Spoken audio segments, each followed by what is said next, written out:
Shalom Bapak Ibu Jemaat sekalian, selamat pagi dan selamat datang kembali di acara 3 Minute with God bersama GB Gra Family.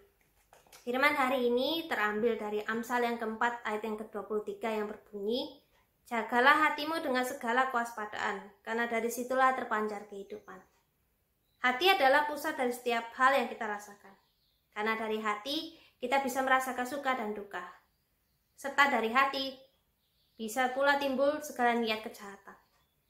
Inilah yang dialami oleh Kain. Melihat korban persembahan Habel diterima oleh Tuhan, hati Kain menjadi sangat panas dan mukanya muram, seperti yang tertulis di Kejadian 4 ayat yang ke-5b.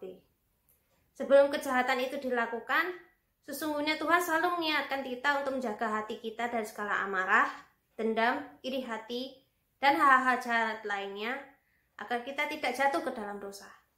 Namun, manusia sering kali menuruti hawa nafsunya dan tidak peduli akan resikonya. Firman-Nya menasihatkan, janganlah menyimpang ke kanan atau ke kiri, jauhkanlah kakimu dari kejahatan. Terambil dari Amsal yang keempat ayat ke-27.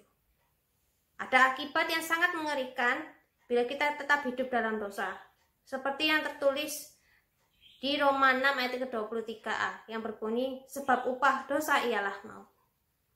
Bagaimana kita bisa menjaga hati agar tetap kudus dan benar di hadapan Tuhan? Ketahuilah bahwa tidak ada yang bisa mengubah karakter manusia selain Tuhan dan dorongan dari hati kita sendiri untuk mau dibentuk sesuai dengan kehendak Tuhan. Hanya dengan pimpinan Roh Kuduslah kita dimampukan untuk tetap berdiri dari kebenaran. Oleh karena itu, bukalah hati dan undanglah Roh Kudus untuk menjadi Tuhan dalam kehidupan kita. Sebagai orang percaya, kita harus mau dipimpin oleh Roh Kudus dalam langkah hidup kita, agar kita tidak mudah jatuh dalam pencobaan. Seperti yang tertulis, hiduplah oleh Roh, maka kamu tidak akan menuruti keinginan daging. Diambil dari Galatia 5 ayat yang ke-16. Merenungkan firman-Nya dan taat melakukannya adalah langkah awal penyerahan hati untuk dibentuk menjadi emas yang murni. Kita tidak akan tahu kemurnian hati kita kalau apa yang ada di dalam hati kita ini tidak diproses dan ditempa terlebih dahulu. Tekanan itu mungkin datang dari hal-hal yang sebenarnya sepele.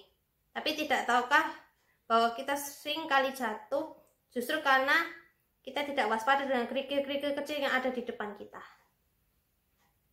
Tekanan itu mungkin menyakitkan, tapi itu adalah proses di mana Tuhan sedang membentuk dan memurnikan hati kita.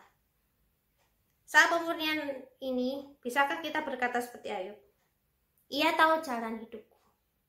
Seandainya ia memuji aku akan timbul sebagai emas. Ayub yang ke-23 ayat yang ke-10. Sekian pembacaan firman hari ini. Tuhan Yesus memberkati Bapak Ibu sekalian.